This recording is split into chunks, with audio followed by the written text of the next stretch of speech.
Catarata en hipermetropía severa. Capítulo 9. La hipermetropía suele considerarse un error refractivo, proporcionando buena visión de lejos, mala visión de cerca. Ojos con hipermetropía severa, mayor de 3 a 4 dioptrías, tienen una serie de diferentes características anatómicas, patológicas y características quirúrgicas. En severa hipermetropía, la corrección óptica es necesaria para la mayoría de la vida de los pacientes.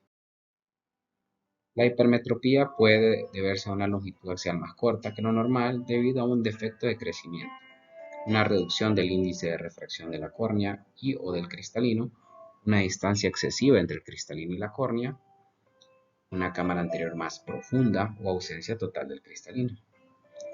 Los ojos con hipermetropía severa son más propensos a tener un ángulo cerrado, especialmente en pacientes de edad avanzada.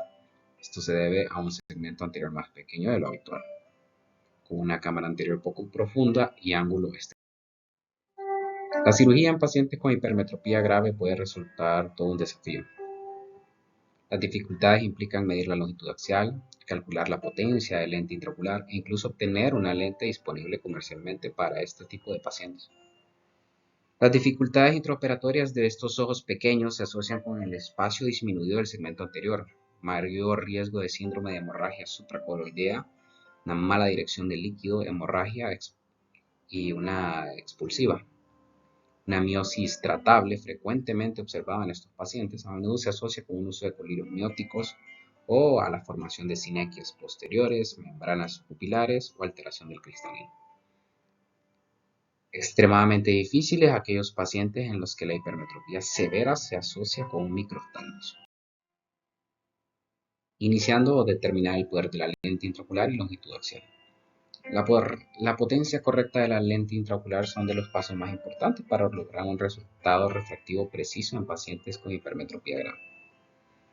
Para mediciones extremadamente precisas de la longitud axial, actualmente se dispone de biometría de interferometría de coherencia parcial, que también calcula la precisión de la curvatura corneal y la profundidad de la cámara anterior.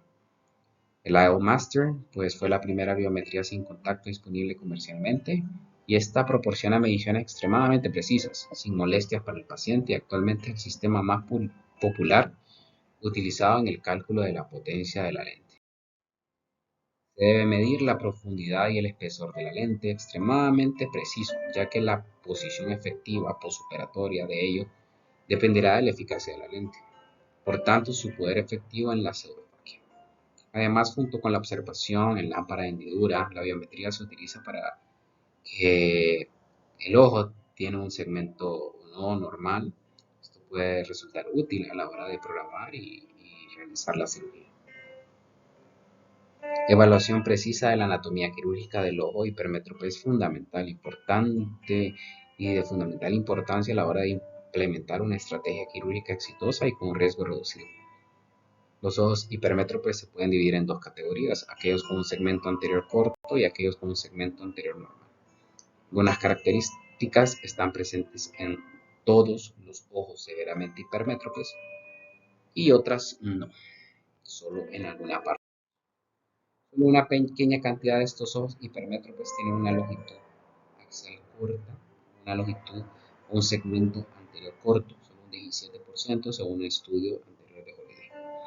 Las características y dimensiones reducidas del segmento anterior son proporcionales a la longitud axial, casi siempre menos de 22 milímetros, asociado a un cristalino de dimensiones más o menos normales que tiende a empujar el iris hacia adelante, reduciendo la profundidad de cámara. Luego está el grupo que es mayoría, son hipermetropías severas, que pues con un segmento anterior normal, ¿no? Más o menos el 83%. Las dimensiones de la córnea y profundidad de la cámara anterior es normal, el ángulo está abierto sin riesgo de cierre.